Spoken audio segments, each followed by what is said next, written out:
Hallelujah hallelujah. Me by सोलापूरवरून आलेला आहे। या बहिणीचं नाव आहे वसुला बाबर आणि या बाई म्हणतात की त्यांची सात अशी आहे की म्हणते की लग्न झाल्यानंतर 5-6 वर्षानंतर त्यांना कमरेचा त्रास झाला, पहायला त्रास व्हायला लागला।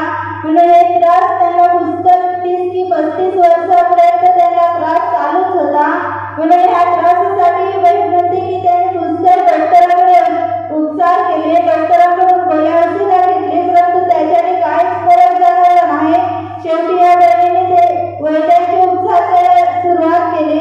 वैद्याने त्यांना सल्ला दिला की तुम्हाला जागरण करावे लागेल, मग तुमच्यावर पुष्कळ अशी मागणी आहे, तुम्हाला कमरेचा लुगडा घ्यावा लागेल, पायाचे पंचर घ्यावे लागतील, शेंड्याचा काटा घ्यावा लागेल, म्हणून तुम्हाला आजार बरा होईल तुमचा। म्हणून या त्रासासाठी बहीण त्यांच्याकडे पैसे नसताना एवढी वस्तू घेऊ शकत नव्हती। म्हणून ह्या त्रासाकरिता ही बहीण इकडे प्रार्थनेमध्ये यायला लागली। त्यानंतर मंगळवारच्या शिबिरात या बहिणीने भाग घेतला। शिबिराच्या दुसऱ्या दिवशी प्रभू येशूचा बर्थ झाला। आता ही बहीण म्हणते की 30 का 35 वर्षापासून त्यांच्या कमरेमध्ये त्रास होता, पायाला वेळ यायचे, डोक्यामध्ये जखम यायची, संपूर्ण शरीराला सूजन यायचं। ते संपूर्ण त्रास प्रभू येशूने एका सणात काढून टाकलेला आहे। आता ही बहीण म्हणते आता त्यांच्या शरीरामध्ये काही त्रास जाणवत नाही, संपूर्ण शरीर त्यांना हलकं वाटत आहे। म्हणून ही बहीण प्रभू येशूला धन्यवाद देते। तुम्ही मोठ्याने टाळ्या मारून प्रभू येशूला धन्यवाद द्यायचा आहे।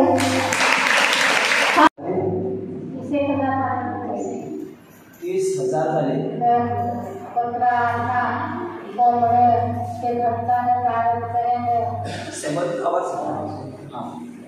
त्या बराच पैसा केला, माझा घरवाला सांगायचा, त्यांनी सांगायचा पैसा खर्च केला नाही घटना शेवट काय तो आपल्याकडे दवाखाने ॲडमिट व्हायला तर पैसा नाही असते, तर इथं धंदा पण कोणी करायच्यासारखा नाही।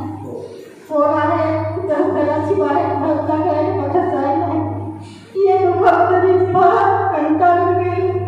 मी सगळं काय काही मरून जाईल, मी काही माझा उपयोग आहे तशी सगळ्याची माझा लहान लेकरं आहे तो आमची माझा डोका पडायचा, तो सगळं काय आई तू मरून जाशील तर मी काय करेन, बाबा तर कुठेतरी धंदा करेल, नवीन मरून जा तर मी काय करून जाशील तर मी काय करून जाशील, माझा फोन सांगायचं आई तू सुद्धा कुठेही जा पण एकदाची बरी व्हा। माझा पण सगळं काय जात कुठेही जा सुद्धा एकदाची तुम्ही आणलं यांना, तुम्ही आणलं नंदच तुमची बरोबर, याने तुम्हाला आणलं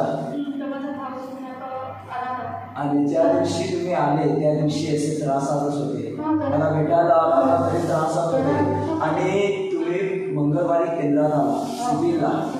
नवरा सांगायला लागला की काय करायचं आता, तू काय कसं आहे, पण तुम्ही शिबिरला आला आणि शिबिरला आल्यावर काय झालं, कोणत्या दिवशी कालच्या दिवसापासून पूर्ण बरं वाटलं। कोणा तुम्हाला बरं केलं, येशू देवाने बरं केलं।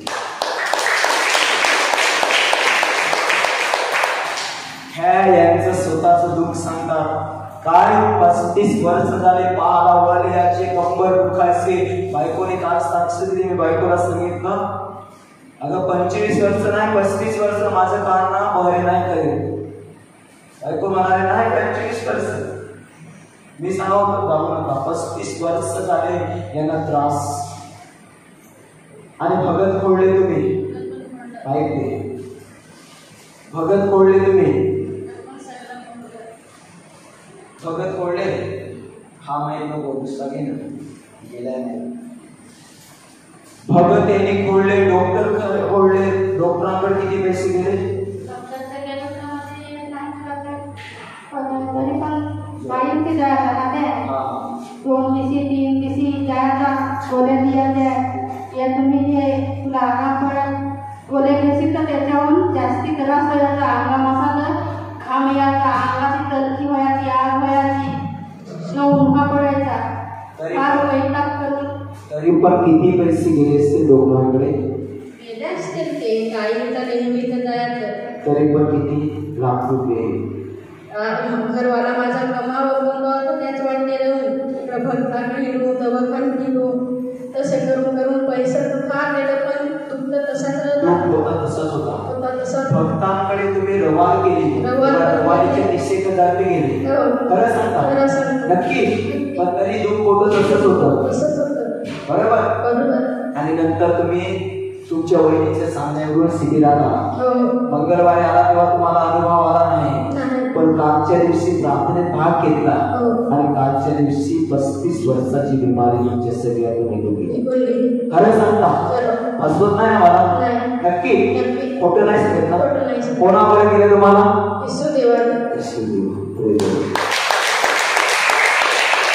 काय बोलत नाही. 35 वर्ष झाले पहाडा वळयाचे कंबर दुखायची पोटाला आग उठायची पोट फुगायचं बरोबर.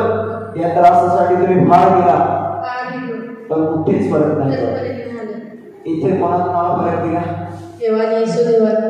आपण बरं नाही केला शिबिराच्या द्वारे प्रभू येशू यांना बरं प्रेम देवाला सोडावं का टिकून राहा नक्की.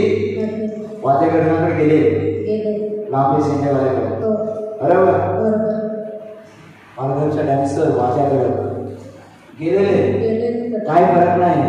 तात्या काय ना सुभाष केला तिकडे पण गेले पण काय वाटलं नाही. इथं आल्यावर वाटलं की त्या देव आहे नक्की. देव कमजोर नाही सामर्थ्य जे लोक देवाला कमजोर समजतात ते लोकांना हॉस्पिटलची सेवा देतात पण जे लोक देवाला सामर्थ्य समजतात ते सामर्थ्य आणि या केंद्राने यांना बरं केलं येशूच्या नावात कारण या केंद्रात येशूच्या सामर्थ्याला काय केलं जातं मानलं जातं. कोणा बरं केलं येशूच्या सामर्थ्याने बरोबर. विश्वास करा आता सोडाल का देवामध्ये टीका आणि नवीन लोकांना सांगा काय तुझ्या जीवनात साक्ष सांगशील नक्की नक्की.